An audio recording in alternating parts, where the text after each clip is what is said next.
अस्सलाम वालेकुम दोस्तों। आज मैं आप लोगों के साथ अटक रिफाइनरी लिमिटेड जिसका सिंबल ATRL है उसका टेक्निकल ओवरव्यू डिस्कस करूंगा। तो वीडियो हमारी शॉर्ट्स ही होगी।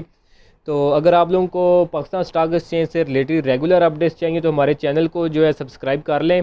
तो अभी हम चलते हैं टेक्निकल्स की तरफ। तो चार्ट मैंने इसका लगाया हुआ है, नाम भी आप इसका पढ़ सकते हैं, अटक रिफाइनरी लिमिटेड। तो अगर हम इसके ट्रेंड की बात करें तो ट्रेंड इसका यहाँ से जो कि 215 रुपये का लेवल था, यहाँ से ब्रेक हुआ था और ये अपने डाउन ट्रेंड के अंदर चली आई थी।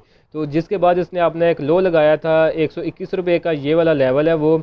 उसके बाद इसने हाई लगाया 166 रुपये का और दोबारा से आके इसने 121 रुपये से अपनी सपोर्ट ली और दोबारा से आके इसने जो है रेजिस्टेंस 166 रुपये पे ली।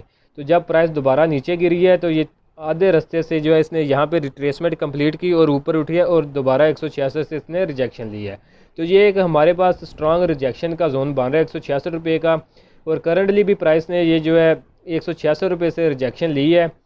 तो ये वाली कैंडल है, इसने कोशिश की है कि इसके ऊपर निकले, लेकिन अल्टीमेटली क्लोजिंग इसकी नीचे आई है। और अगर हम इसको वॉल्यूम्स के ऊपर एनालाइज करें तो ये आप देख सकते हैं इसके अंदर अच्छे खासे वॉल्यूम्स लगे हैं। उस दिन सेलिंग की गई है 4.5 मिलियन का, उस दिन इसके अंदर वॉल्यूम लगा है। एवरेज इसका 2 मिलियन का वॉल्यूम है, यानी डबल से भी ज़्यादा वॉल्यूम के साथ इसके अंदर सेलिंग की गई है। तो इस सेलिंग का नतीजा क्या होगा आने वाले दिनों में, क्योंकि ये रेजिस्टेंस के ऊपर सेलिंग की गई है और जिस भी शख्स या किसी कंपनी की तरफ से इतनी बड़ी सेलिंग की गई है तो वो ऑब्वियसली वो अगर उन्होंने इस लेवल के ऊपर सेलिंग की है जिसकी क्लोजिंग हमारे पास 163 पे थी, तो वो 153 के ऊपर इसको बाइंग डेफिनेटली नहीं करेंगे। तो वेट करेंगे कि उनको जो है दोबारा सपोर्ट के ऊपर प्राइस मिले, जो कि सपोर्ट हमारे पास 121 रुपये पे है। तो वहाँ पे आके अगर वो रिस्क लेना चाहें तो वो इन लेवल्स के ऊपर दोबारा बाइंग करने की प्लानिंग करेंगे। तो आप लोगों को भी जो है उन्हीं के साथ चलना चाहिए, जिसे हम जो है बिग शार्क कहते हैं, तो उसी के साथ चलना चाहिए। क्योंकि उन्होंने अभी स्ट्रेटजी ये है कि ऊपर सेलिंग किया तो नीचे डिस्काउंट रेट के ऊपर बाइंग करेंगे। तो आप भी जो है उन्होंने ऊपर कर लिया, आप थोड़ा सा नीचे करके सेलिंग कर सकते हैं। या फिर अगर आपके पास स्क्रिप्ट इसके अंदर ज़्यादा होल्डिंग में पड़े हुए हैं तो उसकी कुछ क्वांटिटी आप ऊपर बेच सकते हैं। जब ये नीचे आए तो आप नीचे से बाइंग करके अपना लॉस जो है वो मिनिमाइज़ कर सकते हैं।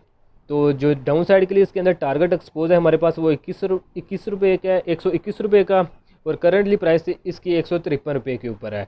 तो अभी डाउनफॉल अगर हम परसेंटेज वाइज देखें तो कितना वो बन रहा है, ऑलमोस्ट ये हमारे पास 21% का बनता है कि यहाँ से करंट प्राइस से भी अगर 153 से भी ये नीचे 121 रुपये तक ये जाता है अपनी सपोर्ट की तरफ, तो मज़ीद 21% तक प्राइस इसकी गिर सकती है। तो 21% जो है एक अच्छा खासा लॉस जो है वो कंसिडर किया जाता है।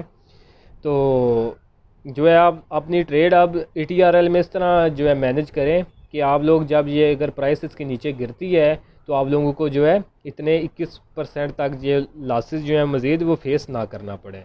तो इसके अंदर अगर हम देखें पहला इसके अंदर सपोर्ट या फर्स्ट टारगेट क्या होगा डाउन साइड पे, तो वो हमारे पास ये जो नीचे मैंने ट्रेंड लाइन लगाई हुई है जो कि ऑलमोस्ट 150 रुपये यानी 150 रुपये के ऊपर बनती है। तो यहाँ पे प्राइस में भी कंसोलिडेट करने की कोशिश करें या रुकने की कोशिश करें, लेकिन अल्टीमेटली जो इसके डाउन साइड के ऊपर टारगेट है वो हमारे पास 121 रुपये के हैं।